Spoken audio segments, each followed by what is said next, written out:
అఫ్తల్ ఇక్బాల్ అనేవాడు పాకిస్తాన్‌లో ఉన్నటువంటి ఒక మీడియా జెయింట్. మనకిక్కడ 'రిపబ్లిక్ టీవీ', 'ఆర్నాబ్ గోస్వామి' ఎట్లాగో వాళ్ళ దేశంలో అట్లాగా అతను ఫేమస్సు.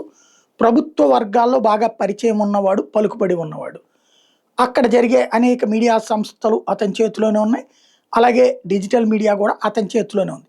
అతను తాజాగా చెప్తున్న మాటేంటంటే, భారత్, పాకిస్తాన్‌ల మధ్య పెద్ద యుద్ధమే వస్తుంది ఈ దఫా. పాకిస్తాన్ అందుకు సన్నద్ధమవుతోంది అన్నటువంటి.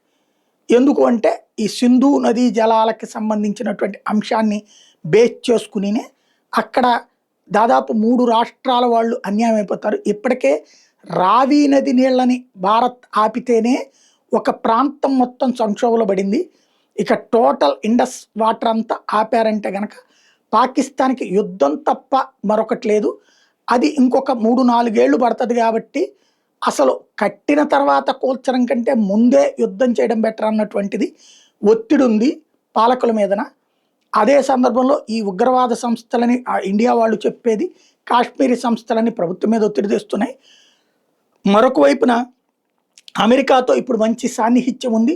ప్రపంచ దేశాల్లో మనం అంటే మంచి ఆహ్, ఏది అనుసంధానకర్తలం అని పేరుంది కాబట్టి, ఈ టైంలో భారత్ మీద పాకిస్తాన్ యుద్ధం చేస్తే వాళ్ళెవరు అడ్డుపడరు.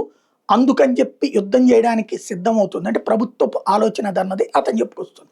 పాపం పిచ్చోడికి ఇప్పుడు పాకిస్తాన్ భారతదేశం మీద యుద్ధం చేస్తే, పాకిస్తానే వాళ్ళనందరిని అడుక్కుని భారత్ నా మీద దాడి చెయ్యొద్దు అని అడుక్కునే కర్మ దాంది.